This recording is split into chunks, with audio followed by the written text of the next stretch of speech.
శ్రీ మహాగణపతే నమః, శ్రీ సరస్వత్యే నమః, శ్రీపాదవల్లభ నృసింహ సరస్వతి, శ్రీ గురు దత్తాత్రేయాయ నమః.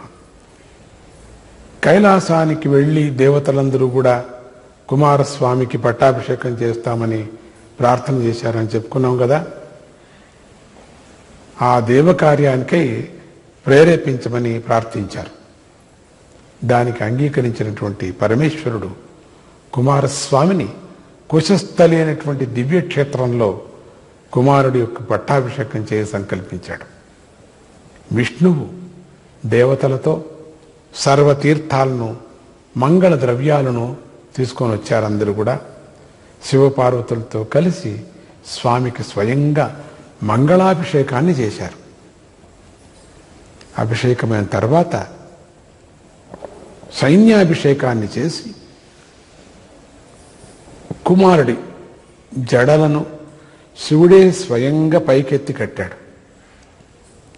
అప్పటి నుండి అది భద్రజట అనేటువంటి పేరుతో ప్రసిద్ధమైంది. అది వ్రతం. అది అట్లా కడుతూనే ఆ వ్రతం అది తొందరగా రాక్షసులను సంహారం చేయని అర్థం. అక్కడ మనం కూడా అంటుంటాం ఇళ్లలో అప్పుడప్పుడు, నడుము బిగించు, అబ్బా నడుము బిగించి కట్టాడండి పని కావటానికి అంటుంటాం. కొంతమంది కర్ణాటకంలో పేటా బిగించాం అంటూ ఉంటారు. అంటే తలపాక కట్టేసి తలపాక కడుతూ ఉంటారు, అంటే పేటా కడుతూ ఉంటారు. అట్లా కొంతమందికి కొన్ని విధాలుగా వ్రతాలు ఉన్నాయి. ఆ వ్రతాలను చేసుకోవడానికి పద్ధతి ఉంది. అట్లా శివుడు కుమారస్వామికే జట కట్టాడు పైకి. అది భద్రజట అనేటువంటి పేరుతో ప్రసిద్ధమైంది. తర్వాత విశేషమైనటువంటి ఆభరణాలతో మహాసేనాధిపతిని అలంకరించారు, ఉత్సవాన్ని జరిపించారు. ఆ శంకరుడు సంతోషానికి పట్టలేని సంతోషం. మహావిష్ణువు బ్రహ్మాండాధిపత్యాన్ని కానుకగా ఇచ్చి సేనాపతికి తిలకం దిద్ది దేవతలతో కలిసి గౌరవించి సత్కరించాడు. ఎందుకంటే తారకాసుడు అనుకున్నవాడు ఈయనతోనే మరణం సావాలా అట్లా వరం అడిగాడు. అందుకని ఈయనకి ప్రేరేపించారు అందరూ. తారకాసుడి జతలో ఉండినటువంటి వాళ్ళందరూ రాక్షసులు కూడా తారకాసుడు లాగానే అందరూ ఉండేవారు. వాళ్ళందరూ కుమారస్వామినే వాళ్ళకి మోక్షం ఇప్పించాలా.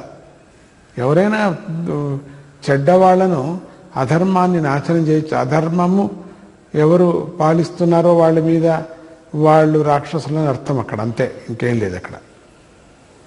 అక్కడ సత్యగుణము, సత్వము, తమో గుణము, రాక్షస గుణం. అది ఈ రాక్షస గుణానికి సత్వగుణానికి ఎప్పుడు పోట్లాట ఉంటుంది.